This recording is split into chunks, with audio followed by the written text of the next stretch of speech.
पंतप्रधान मोदी आज रात्री 8:30 वाजता देशाला संबोधित करणार। महिला आरक्षणाच्या मुद्द्यावर इंडिया आघाडीवर तोफ डागण्याची शक्यता।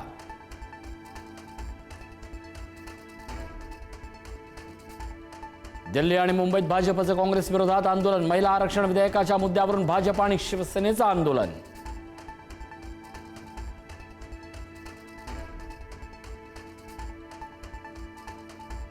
दोन 2023 मधील महिला आरक्षण विधेयकांना समर्थन देऊ काँग्रेस खासदार प्रियंका गांधींची भूमिका। तर देशातल्या महिलांचं नुकसान होत असल्यानं दुःखी मंत्री किरण रिजिजूंचं विधान।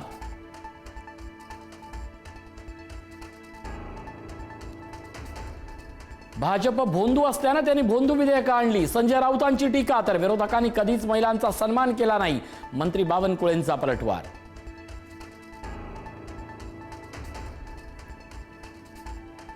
मुख्यमंत्री फडणवीसांनी घेतला नाशिक धर्मांतर। खरात, परतवाडा, गोरेगाव ड्रग्ज प्रकरणाचा आढावा। खरात विरोधात भक्कम पुरावे गोळा करण्याच्या सूचना। धर्मांतरासारखे प्रकार अजिबात खपवून घेऊ नका, मुख्यमंत्र्यांचे निर्देश।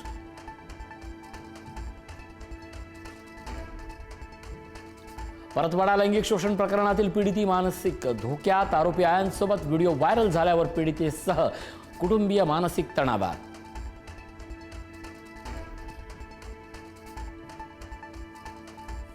नाशिकमध्ये TCS प्रकरणातील आरोपीचे मोबाईल, लॅपटॉप जप्त करून क्लोनिंग व्हॉट्सअप ग्रुपमधून धर्मांतर कट केल्याचं उघड। डिजिटल पुरावेच आता संपूर्ण प्रकरणाचं सत्य उघडणार।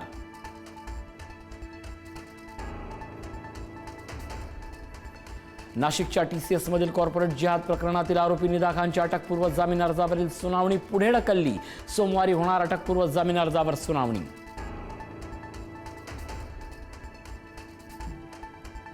नाशिकमध्ये धर्मांतरणाचं आणखीन एक प्रकरण समोर। बळजबरीनं दारू सिगारेट पाजून तरुणीवर लैंगिक अत्याचार। आरोपीला 5 दिवसांची पोलीस कोठडी।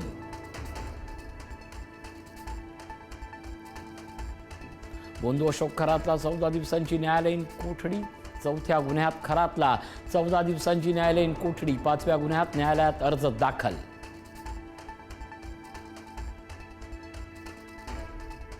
यवतमाळात मटण अर्धवट शिजल्याचा पतीला राग। पत्नीनं संपवलं जीवन। मित्रासमोर पतीनं केलेला अपमान सहन न झाल्यानं पत्नीची आत्महत्या।